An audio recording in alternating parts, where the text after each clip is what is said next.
오늘 우리에게 주신 하나님의 말씀은 에스겔서 20장 37절, 34장 22절에서 23절까지의 말씀입니다. 제목을 다 함께 읽어보겠습니다. 주의 막대기 아래로 지나가게 하여 그 숫자를 세며 언약의 줄로 매시는 선한 목자 하나님과 예수 그리스도. 아멘. 오늘의 말씀 에스겔서 34장에 보면 23절에 내가 한 목자를 그들 위에 세워 먹이게 하리니 그는 내 종 다윗이라. 그가 그들을 먹이고 그들의 목자가 될지라.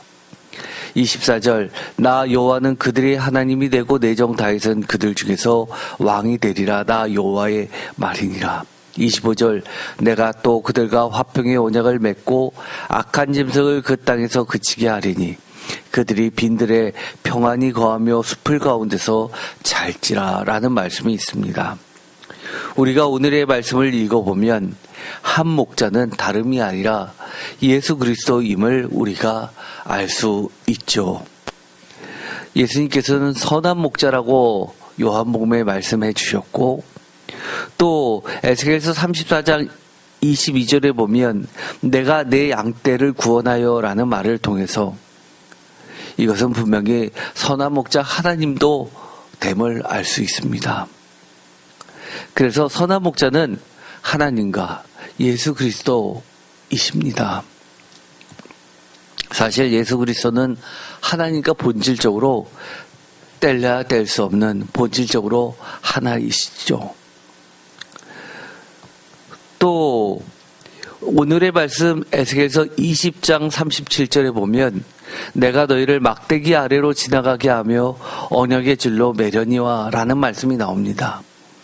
막대기 아래로 지나가게 하는 것, 이것은 선한 목자의 대표적인 행위입니다. 뒤에 자세히 말씀을 드리도록 하겠습니다. 이것과 관련하여서 저희가 지난 주일날 에스겔서 34장 2절에서 6절까지의 말씀을 가지고 하나님의 약속된 잃어버린 양떼를 찾아 나서는 선한 목자 예수 그리스도에 관해서 함께 나눴습니다. 다시 한번 이 말씀과 오늘의 말씀을 이어서 함께 새겼으면 좋겠습니다. 하나씩 보도록 하겠습니다. 오늘의 말씀 에스겔서 20장 33절에 보면 주 여호와의 말씀이니라 내가 나의 삶을 두고 맹세하노니 라고 하는 것을 보아서 매우 비장한 하나님의 말씀이 나오게 됩니다.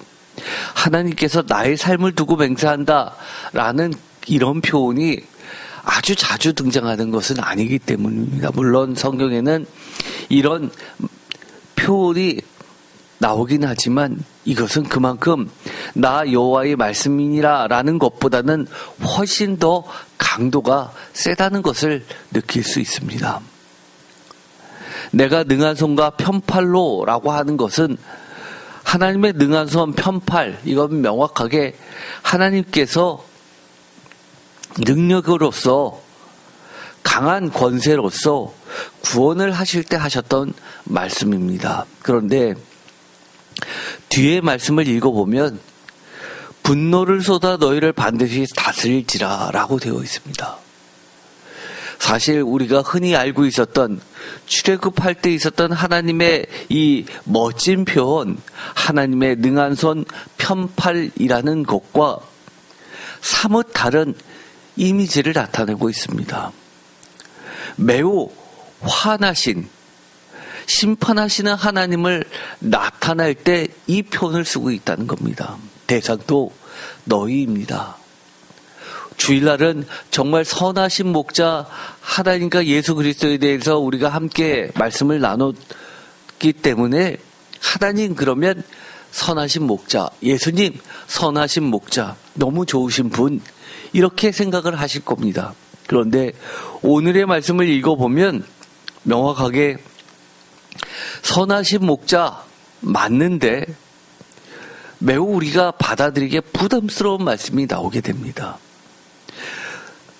정말 좋고 좋은 하나님으로만 선한 목자로만 생각했다면 충격이 아닐 수 없기 때문입니다. 왜냐하면 그 좋으신 분이 분노를 쏟는다고 말씀을 하시고 계시기 때문입니다.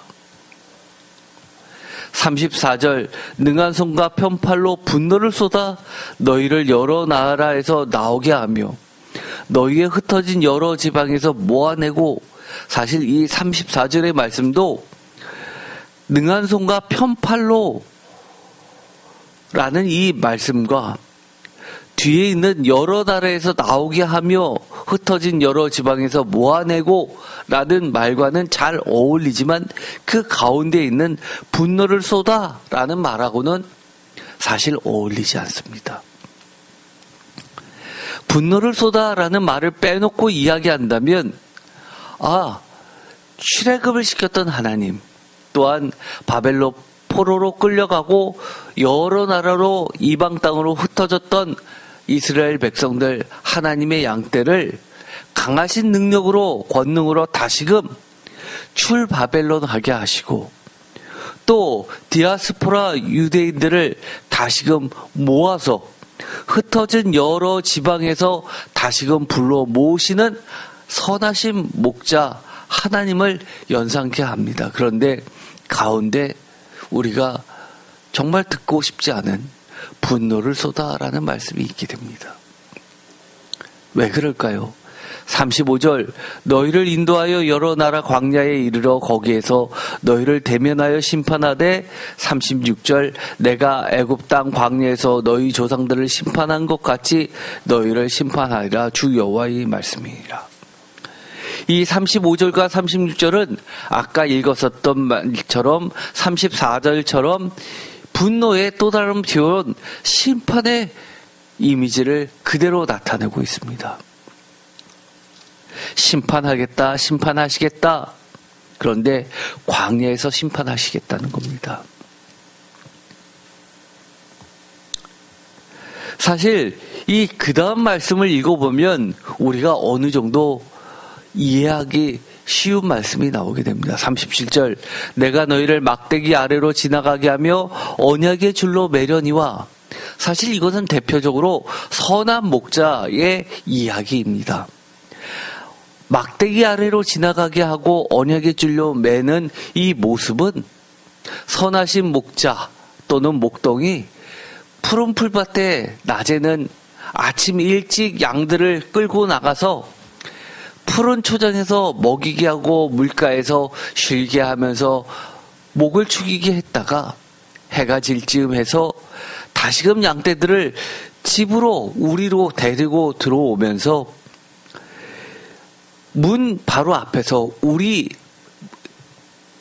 지나가게 하는 문 바로 앞에서 이 목자의 지팡이를 가로를 세워놓고 그 아래로 양들을 지나가게 하면서 한 마리, 두 마리, 세 마리라고 세면서 내 양을 한 마리도 잊어버리지 않았는지를 카운트하는 그런 모습입니다. 또한 다 숫자가 맞았다면 그들을 우리 안으로 집어넣고 또 문을 닫고 문을 걸어 잠그면서 한밤중에 목동들이 잠을 잘 때 이리떼들로부터 약탈당하는 일이 없게끔 지키는 역할도 합니다. 그런데 이스라엘은 주로 한 명에서 많은 양떼를 키우는 것, 그런 형태가 아니라 여러 목동들이 자기들의 양을 다 끌고 나와서 함께 양을 칩니다. 그리고 나서는 각기 자기 집으로 가면서 우리에 넣으면서 이 막대기 아래로 지나가게 하면서 숫자를 셀 뿐만 아니라 또 하나 중요한 기능이 있습니다. 이 양이 내 양인지 아닌지를 분별해서 표식을 보면서 내 양이 아닌 것은 주인에게 돌려줍니다. 또 기능이 있습니다. 어떤 기능이 있을까요? 중요한 기능 중에 하나가 바로 상태를 살피는 겁니다. 막대기를 보면서 막대기 아래로 지나가는 양을 잠깐 멈추게 하면서 혹시 피부병이 있는지, 아니면 넘어져서 다친 곳이 있는지, 긁힌 상처가 있는지, 그런 상태를 보는 내 양 중에서 병든 양을 살피는 중요한 보호의 기능도 있습니다. 또 막대기 아래로 지나가면서 수를 재면서 중요한 기능 중에 하나가, 예를 들어서 11조를 드리기 위해서 수를 세서 선별하는 작업도 있고, 또 제물로 선별할 때는 좋은 양과 그렇지 않은 양을 분별해서 가장 좋은 양을 골라낼 때도 이 지팡이를 사용하게 됩니다. 그뿐만 아니라 집안에 경사가 났습니다. 손님이 왔습니다. 양을 잡아야 됩니다. 그럴 때도 식욕을 목적으로 이 도살할 양을 선택하기 위해서도 그렇게 이 막대기 아래로 지나가게 하면서 양을 살피면서 선별하는 기능을 가지고 있습니다. 그렇다는 이야기는 수를 세는 기능과 함께 보호와 관리하는 기능, 그리고 또 중요한 것은 기본적으로 선별입니다. 좋은 것과 나쁜 것, 하나님의 것과 내 것, 이렇게 구분하는 구분의 역할이 굉장히 큽니다. 그렇다면 그런 기능을 가지고 다시 한번 읽어볼까요? 내가 너희를 막대기 아래로 지나가게 하며 라는 이야기는 보호의 기능도 있지만 명확하게 심판의 분별의 기능도 가지고 있습니다. 왜냐하면 우리가 그 이전의 말씀을 보면 계속해서 어떤 이야기가 나왔죠? 흩어진 여러 지방에서 모으게 하는 것, 그거는 좋은데 분노라는 말과 심판이라는 말과 이런 무시무시한 말들이 기본적으로 섞여 있기 때문입니다. 그런데 이 37절만 보면 그 의미가 명확하지 않습니다. 내가 너희를 막대기 아래로 지나가게 하며 언약의 줄로 매려니와, 표준세 번역으로 읽어보면 내가 너희를 목자의 지팡이 밑으로 지나가게 하여 너희의 숫자를 세며 언약의 띠로 맬 것이다. 언약의 띠. 단순히 줄로 매어서 도망가지 못하게 하거나 다른 문을 걸어 잠궈서 다른 악한 것의 침입을 방지하는 그런 것이 아니라, 언약의 띠라고 하면 바로 양과 목자의 관계를 지칭하고 있습니다. 기본적으로 하나님과 우리의 관계는 혈통적 관계가 아니라 언약적 관계입니다. 우리 성도님들은 예수님 앞에, 하나님 앞에 어떤 존재입니까? 기독교인이다, 내가 세례받았다, 이것으로서 영원한 하나님의 자녀입니까? 그렇지 않죠. 항상 언약이라는 개념이 들어갑니다. 언약, 옛 언약, 구약, 새 언약, 신약. 언약, 다른 말로 이야기하면 하나님의 말씀의 줄로 매어져 있는 존재들입니다. 만약에 하나님의 말씀을 우리가 스스로 먼저 끊어버린다면, 즉 하나님의 말씀을 순종하지 않고 잊어버리고 무시한다면, 언약의 줄로서 우리를 보호 아래서 묶어졌던 것이 풀려서 내가 어디로 휩쓸려 갈지도 모르는 존재가 된다는 겁니다. 그런데 이렇게 말씀하십니다. 38절, 너희 가운데서 반역하는 자와 내게 범죄한 자를 모두 제하여 버릴지니라. 분명하게 제거하는 그런 심판의 모습을 나타내고 있는데, 사실 이 에스겔서 20장 37절 우리가 읽었었던 것처럼 막대기 아래로 지나가게 하며 언약의 줄로 매려는 선한 목자의 이미지에 심판의 이미지를 넣어서 읽어야 됩니다. 그래서 개정보다는 현대인의 성경이 심판을 가장 잘 드러나게 한 번역으로 학자들은 보고 있습니다. 에스겔서 20장 현대인의 성경으로 한번 읽어보겠습니다. 20장 33절, 살아있는 나주 여호와가 분명히 말하지만 내가 큰 능력과 힘과 분노로 너희를 다스리겠다. 34절, 내가 큰 능력과 힘과 분노로 너희를 이방 나라에서 나오게 하며 너희를 흩어진 나라에서 모아. 여기까지는 거의 비슷하죠. 36절, 이방 나라의 광야로 인도하고 거기서 너희를 대면하여 신문하되 내가 너희 조상들을 이집트 땅에서 이끌어낸 후에 광야에서 그들을 신문한 것 같이 너희를 신문하겠다. 이것은 나주 여호와의 말이다. 뭐라고요? 신문하겠다고 하는 겁니다. 불러내서 좋은 대로 이끌어가는 이미지보다는 마치 조사하기 위해서 불러내는 것 같은 이미지로서 번역하고 있습니다. 37절 다 같이 읽겠습니다.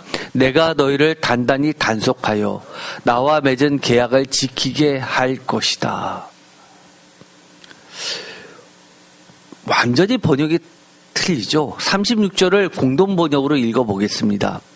다 같이 읽겠습니다. 나는 너희 가운데서 내 지팡이로 얼마 안 되는 사람을 추려내어 데리고 가리라.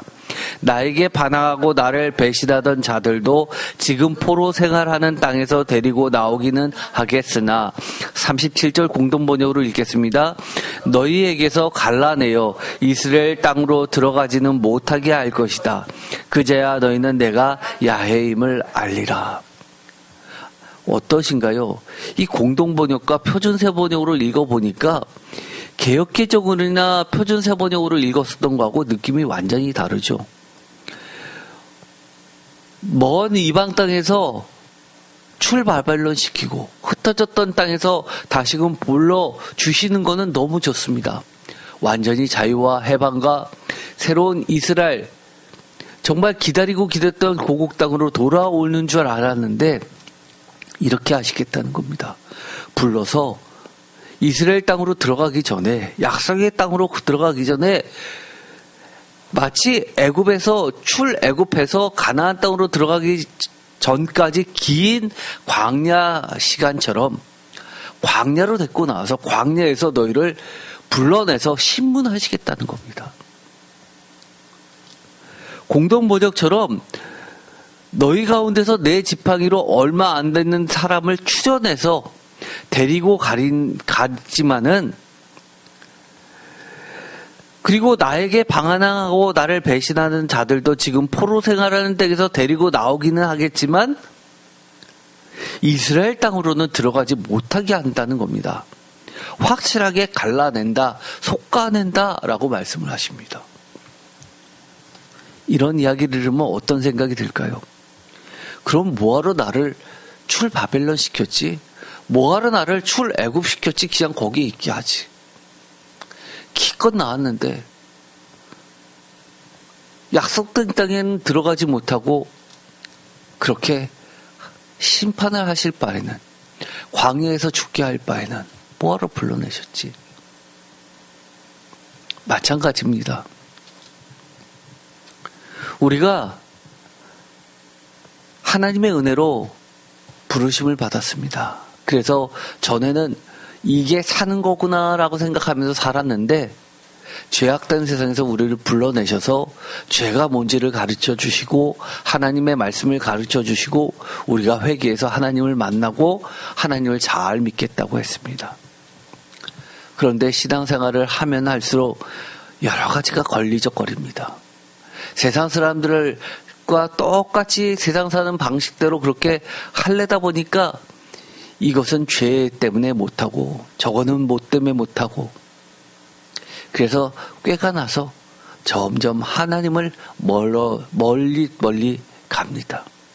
하나님 믿는 거 반, 세상 믿는 거 반에서 나중에는 이름만 걸어놓고 그리고 세상 사람들과 다를 바가 없고 심지어 더 악하고 그래도 내가 보험 들듯이 그렇게 신앙생활해서 나중에 하나님 나라는 가겠지라고 생각한다면 오해라는 겁니다.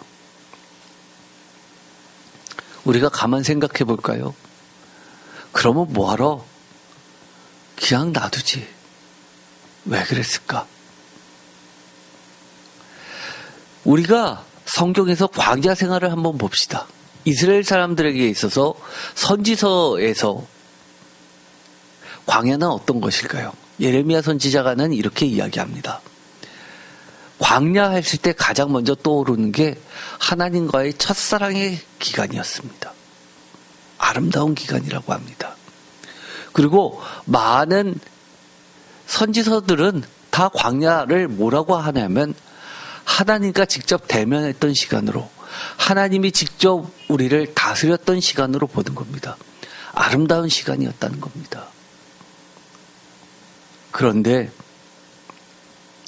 그때 하나님의 법을 배웠고 하나님과 직접 얼굴과 얼굴을 맞대듯이 그렇게 일일이 하나님의 가르침을 받았으면, 하나님의 백성으로 훈련받았으면 하나님의 백성이 되어야죠. 그래서 하나님의 백성이 됐다면 하나님의 땅을 주시고 나라를 세워주셨으면 영원한 하나님의 나라가 됐을 겁니다. 마찬가지입니다. 광야는, 인생은 어떤 시간입니까? 하나님의 백성으로 올바르게 하나님이 세우시는 시간입니다. 그러면 우리가 이 땅을 살 때 비록 힘들지만, 실수할 수는 있지만 하나님의 백성답게, 하나님의 자녀답게 바뀌어지는 시간입니다. 성화되는 시간입니다. 그런데 그 시간을 제대로 지나지 못한다면 결국 우리는 어떻게 된다는 거예요? 이스라엘 백성들이 가나안 땅을 밟지 못했던 것처럼 결국은 하나님의 나라에 들어가지 못할 수도 있다는 경고이기도 합니다. 38절, 너희 가운데서 나에게 반역한 자와 범죄한 자를 내가 다 제거할 것이다. 그들이 살고 있는 땅에서 내가 그들을 나오게 할지라도 그들이 이스라엘 땅에는 들어가지 못하게 할 것이니 너희가 나를 여호와인 줄 알 것이다. 그들이 이스라엘 땅에는 들어가지 못하게 할 것이다. 나오긴 나와도 죄에서 구원은 받을지 모르지만 결국은 하나님 나라에 들어가지 못하게 하는 것이 여호와인 줄 알 것이다 라고 이야기를 합니다. 이게 무슨 말입니까? 우리가 하나님을 믿는다고 하면서 너무 하나님을 만만하게 봅니다. 아유, 하나님은 사랑이 많으시니까 이래도 용서해 주시고 저래도 좋고 이래도 좋고 내 마음대로 하고 하나님 죄송합니다 한마디 하면 끝나는 거, 그렇게 생각하면서 신앙생활하는 거가 너무 많다는 겁니다. 하나님께서 예레미야서에 보면 이렇게 이야기합니다. 너희가 나를 확실히 속였다라고 이야기합니다. 하나님이 속는 분이십니까? 아니요. 다 아십니다. 그렇지만 계속해서 우리를 속아주시는 분입니다. 하나님 잘못했어요. 제가 정말 하나님의 말씀대로 살게요 라고 회개하면 또 속아주십니다. 계속 속아주십니다. 그러나 언제까지요? 하나님이 작정하신 시간 전까지입니다. 성경에도 그런 대표적인 예가 있죠. 예수님도 그렇게 말씀하셨습니다. 늘 속아주고 참아주시는 하나님 아버지. 너무너무 무기력한 아버지의 모습으로 등장하는 게 하나 있습니다. 뭐죠? 탕자의 비유에서 그 아버지는요, 너무너무 무기력한 아버지입니다.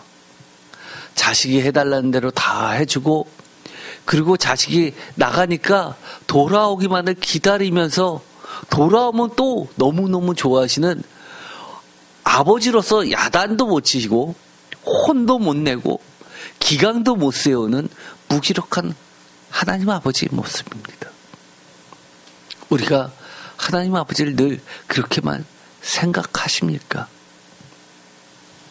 그러나 예수님이 그렇게 이야기하셨습니다. 천국은 마치 이런 것이니 라고 하면서 세 가지를 이야기하는데 결국은 그물에 좋은 고기 나쁜 고기 다 그물에 걷어지지만 최종적으로 나쁜 고기는 버리고 좋은 고기만 선별하는 작업이 있다는 겁니다.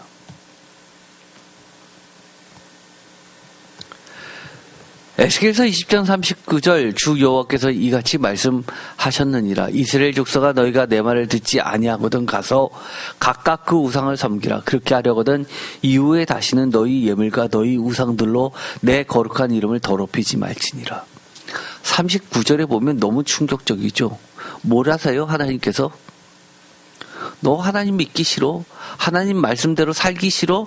그러면 너 하고 싶은 대로 각각 그 우상을 섬기러 가라고 이야기하십니다. 그러면서 이렇게 이야기합니다. 다시는 내 앞에 예물 같은 거 바치지 마. 받고 싶지도 않아. 우리는 착각할 때가 있습니다. 사람만 돈을 좋아하는 게 아니라 하나님도 돈을 무척 좋아하셔. 헌금 많이 하면 신앙 좋은 줄 아셔.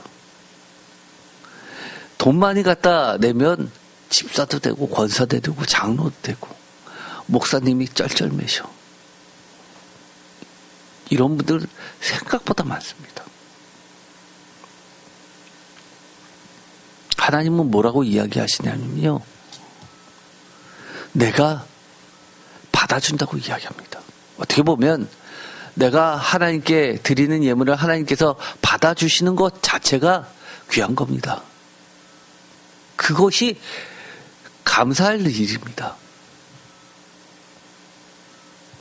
우리가 가끔 이런 경우가 있죠.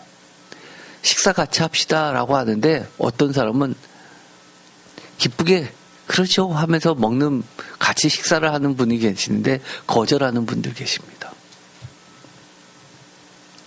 사실 관계가 좋아야지 식사도 같이 하는 겁니다. 예배 하나님과의 식사 시간입니다. 예배 시간에 뭐 먹나요? 예수님께서 마지막으로 십자가에 달려 돌아가시기 전에 제자들과 함께 나눴던 공동 식사, 최후의 만찬, 이것은 하나님 나라에서의 공동 식사를 대변해 주는 겁니다. 거기서 성만찬을 가르쳐 주셨죠. 즉 우리의 예배라는 것은 하나님과의 함께하는 식사 시간입니다. 하나님 말씀 먹고 하나님 말씀에 대해서 우리가 은혜 받은 얘기를 서로 나누면서 그렇게 교제하는 겁니다. 하나님과 우리의 교제는 뭘로 이루어진다고요? 하나님의 말씀으로 교제는 이루어지는 겁니다. 게임하는 게 아니에요. 교회 오면 즐겁고 신나야지요. 뭘로 신나고 즐거워합니까? 사람들의 관계, 재미나는 거, 사실 그런 것보다도 하나님의 말씀 때문에 우리가 신이 나고요. 기운이 없다가도 하나님 말씀 듣고 예배 보고 하나님의 함께 하심을 감동을 받고 그래서 우리가 힘들어도 교회 나오고 예배 드리는 것 아닙니까? 41절 내가 너희를 인도하여 여러 나라 가운데서 나오게 하고 너희가 흩어진 여러 민족 가운데서 모아낼 때에 내가 너희를 향기로 받고 내가 또 너희로 말미암아 내 거룩함을 여러 나라의 목전에서 나타낼 것이며 내가 내 손을 들어 너희 조상들에게 주기로 맹세한 땅 곧 이스라엘 땅으로 너희를 인도하여 드릴 때에 너희는 내가 여호와인 줄을 알리라. 하나님께서는 심판하시는데 왜 좋은 선한 목자입니까? 결국 하나님이 광야에서 우리를 훈련시키시는 이유, 끝까지 우리를 인도하여서 다시 흩어진 여러 민족 가운데서 모아내셔서 결국은 모두가 다 하나님의 약속된 땅으로 들어가게 하시려는 게 하나님의 원래 목적이시기 때문입니다. 불러내서 심판해서 갈라내는 게 목적이 아니라 다 불러내서 부족해도 이 광야라는 기간을 통해서 훈련시키고 성화시키고 더러움을 제하게 하시고 그래서 온전한 모습으로 하나님 나라에 들어가게 하는 것이 하나님의 목적이라고 다시 한번 명확하게 해주시는 겁니다. 에스겔서 20장 43절 거기에서 너희의 길과 스스로 더럽힌 모든 행위를 기억하고 이미 행한 모든 악으로 말미암아 스스로 미워하리라. 이스라엘 족속아 내가 너희의 악한 길과 더러운 행위대로 하지 아니하고 내 이름을 위하여 행한 후에 내가 여호와인 줄 너희가 알리라. 주 여호와의 말씀입니다. 우리가 하나님에 대해서 알게 됐습니다. 그리고 나서 깨닫는 게 뭡니까? 내 이름에 욕이 될까봐 그렇게 하지 못하였던 하나님을 보게 되는 겁니다. 내가 지었던 죄들 하나님이 정말 하나님의 기준대로였으면 다 살아남지 못했을 텐데 하나님께서 하나님의 이름 때문에 그래도 우리를 봐주시고 은혜 베풀어 주셔서 결국은 우리가 회개할 수 있게끔 이끌어 주셨고 결국 모두를 하나님의 우리로 그렇게 지나가게 하셨다, 들으셨다라고 고백하게 된다는 겁니다. 에스겔서 34장 22절 그러므로 내가 내 양떼를 구원하여 그들로 다시는 노략거리가 되지 아니하게 하고 34장에도 마찬가지로 선한 목자 이야기가 나오는데 20장과 다르지 않습니다. 우리가 아까 읽었던 것처럼 23절과 24절에 보면 약속의 예수 그리스도 선한 목자가 나오게 되고 25절 내가 또 그들과 화평의 언약을 맺고 악한 짐승을 그 땅에서 그치게 하리니 그들이 빈들에 평안히 거하며 숲을 가운데서 잘지라. 선한 목자가 다스리시는 그리고 우리를 돌보시는 그 땅은 어떤 땅입니까? 화평 샬롬이 거하는 땅입니다. 왜요? 빈들에서 잠을 자도 짐승이 우리를 해치지 않는다고 합니다. 우리가 인생을 살 때 어떤가요? 우리가 사는 삶터가 그렇게 평화스러운 곳인가요? 사실은 가만 보면 사람들은 우글거리는데 어떨 때는 그 사람들이 정말 짐승들 같습니다. 하이에나 같습니다. 내가 힘이 세고 무엇인가 있을 때는 건들지 못하고 나를 지켜 세웁니다. 그런데 내가 힘이 없고 약해지면 어하는 사이에 물어뜯을 것 같습니다. 악은 얼마나 악길이 똘똘 뭉치는데요. 하나님의 자녀, 그들 눈에 비칠 땐 꼴도 보기 싫은 존재들입니다. 그러나 하나님께서는 이렇게 이야기하십니다. 22절에 그러므로 내가 내 양떼를 구원하여 그들로 다시는 노략거리가 되지 아니하게 하고 라고 이야기하면서 양과 양 사이에 심판하리라 라고 말씀하십니다. 사실 우리가 신약에서 흔히 아는 것은 뭐죠? 양과 염소를 구분하는 양과 염소로 심판하는 것이 나오게 되는데 사실 구약에서는 양과 염소는 사실은 잘 구분이 되지 않습니다. 염소도 양이라고 하고 양도 염소입니다. 그래서 양과 양 사이에 심판하리라 라고 이야기합니다.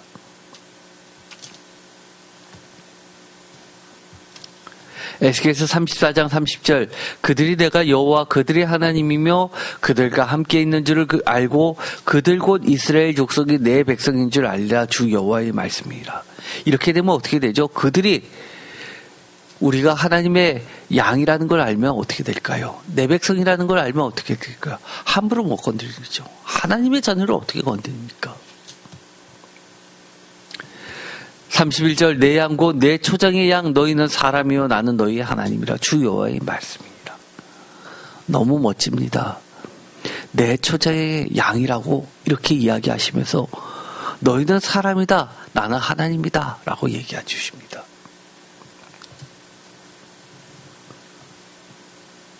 우리를 비하하는 말이 아닙니다. 우리 사람입니다. 그러나 우리를 지키시는 분은 우리의 목자 되시는 분은 사람이 아니라 하나님이십니다. 한번 약속하신 거 영원히 지키시고요. 기분에 따라 좌지우지하지 않으시고요. 이해관계에 따라서 왔다 갔다 하지 아니하시고요. 언제나 신실하십니다.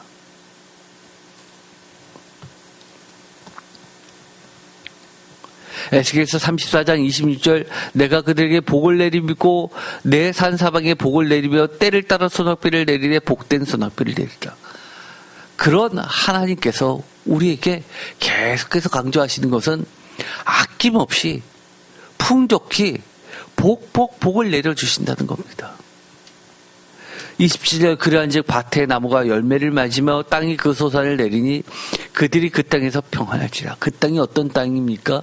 하나님께서 우리를 이끌어 주시는 땅입니다. 28절 그들이 다시는 이방의 노략거리가 되지 아니하며 땅의 짐승들에게 잡아먹히지도 아니하고 평안히 거주하리니 놀랄 사람이 없으리로라. 혹시 여러분 중에 전화소리만 울리면 깜짝깜짝 놀라시는 분 계십니까? 그러실 필요 없습니다. 이제는 하나님께서요 다시는 노략거리가 되지 않게 하시며 땅의 짐승들에게도 잡아먹히지 않게끔 해주신다는 겁니다. 29절 내가 그들을 위하여 파정할 좋은 땅을 일으키리니 그들이 다시는 그 땅에서 기근으로 멸망하지 아니할지며 다시는 여러 나라의 수치를 받지 아니할지니라. 그 땅이 어디입니까? 제가 죽어서 가는 땅입니까? 아니요. 제가 이 광야에서 하나님께서 인도하심을 받으면 빈들이 그렇게 바뀌는 겁니다. 어제까지만 해도 너무너무나 힘들었던 땅이지만 오늘 하나님의 은혜가 내리면 선악비가 내리면 바뀌는 그 땅입니다. 하나님이 거하시고 하나님이 보호하시고 주의 강한 팔과 주의 막대기로 우리를 지나가게 하실 때 우리가 언약의 줄로 매어서 단단히 매어서 하나님의 언약의 말씀들을 늘 우리 몸에 감고 하나님의 말씀대로 따라 살면서 하나님의 말씀을 먹으면서 살면 그 땅은 하나님의 땅으로 되는 겁니다. 사실 오늘 있었던 이 에스겔서의 이 구원의 이야기는 로마서 11장에 있었던 신비로운 하나님의 구원의 이야기를 풀어주는 열쇠이기도 합니다. 주일날에도 이 말씀을 잠깐 드렸죠. 로마서 11장 26절 그리하여 온 이스라엘이 구원을 받으리라 기록된 바 구원자가 시온에서 오사 야고보에서 경건하지 않은 것을 돌이키겠고 27절 내가 그들의 죄를 없이 할 때 그들이 이루어질 내 언약이 이것이라 한가 같으니라. 28절 복음으로 하면 그들이 너희로 말미암아 원수된 자여 택하심으로 하면 조상들의 말미암아 사랑을 입은 자라. 혈통적 이스라엘이 분명히 하나님에게는 복음으로는 원수였습니다. 그런데 그들은 예수님을 버렸습니다. 선한 목자를 버리고 자기 갈 길로 갔습니다. 그런데 어떻게 그런 이스라엘이 혈통적 이스라엘이 구원을 받을까? 그게 늘 숙제죠. 온 이스라엘, 언약적 이스라엘입니다. 우리 같은 이방 그리스도인을 포함합니다. 그런데 야고보에서 경거지 않은 것을 돌이키는 그때 아까도 이야기했지만 에스겔서에 있는 것처럼 그들 죄에서 불러내셔서 광야에서 다시금 선한 목자이신 예수 그리스도의 말씀으로 그들을 회개하게 만들고 돌이키게 하는 순간 그들도 온 이스라엘 약속의 새 이스라엘의 범주에 들어가게 하는 그 신비의 방식을 설명해 주는 겁니다. 이것은 또한 우리에게 경고도 됩니다. 왜요? 심판하시는 그 하나님께서 다시금 우리를 하나님의 선한 목자의 그 막대기 아래로 지나가게 하실 때 어떻게 하신다는 거예요? 우리가 성도이지만 매일매일 우리를 점검하시죠. 어제까지만 해도 얘가 별 문제 없었는데 왜 갑자기 이렇게 상처가 돼서 썩지? 얘가 다른 양들하고 같이 오늘 밤 지새우게 하면 이 병이 다른 데로 옮길 수도 있으니까 분리해내자. 그리고 치료해 주시겠죠. 약도 발라주고요. 털도 깎아주고요. 씻겨주고요. 그리고 다시금 상처를 싸매 주십니다. 그럼에도 불구하고 계속해서 딴 길로 가고 하나님의 이거 먹어 하는 꼴을 먹지 않으면 그때는 우리 성도들도 결국은 하나님의 나라에 들어갈 수 없다는 경고이기도 합니다. 우리는 하나님의 누굽니까? 양떼이죠. 예수님의 양떼입니다. 그러면 어떻게 해야 될까요? 언제나 주의 막대기 아래로 지나간다는 사실을 깨닫고 언약의 줄로 매시는 선한 목자 하나님과 예수 그리스도에 늘 언약의 줄로 매어 있으면서 주의 막대기 아래로 지나갈 때 하나님의 말씀으로 광야에서 하나님과 대면할 때 정말 하나님의 좋은 양으로 남아야 될 줄 압니다. 그러려면 언제나 교회에서 이렇게 좋은 꼴을 먹이실 때 여러분이 열심히 잘 드시고 하나님의 말씀대로 사는 저와 여러분 모두가 되시기를 축복드립니다. 기도하고 마치겠습니다. 하나님 감사합니다. 오늘도 선하신 목자 하나님과 예수 그리스도를 잘 따라가게 하여 주옵소서. 하나님과 예수님께서 이것 먹어라 라고 하는 그 말씀은 늘 잘 먹을 수 있게 하시고 우리의 좋을 대로 내가 가고 싶을 대로 가는 것이 아니라 하나님이 예수님이 선한 목자께서 인도하시는 대로 늘 따라가는 우리 모두가 되게 하여 주옵소서. 죄에서 구원받았습니다. 광야에서 우리를 훈련시키고 정화시키실 때 하나님과 대면하여서 하나님의 말씀을 들을 때 하나님의 말씀대로 자라날 수 있게 하여 주옵소서. 결국 하나님이 원래 목적하셨던 것처럼 하나님의 나라에 모두 들어가는 좋은 양들이 되게 하여 주옵소서. 예수 그리스도의 이름으로 기도드립니다. 아멘.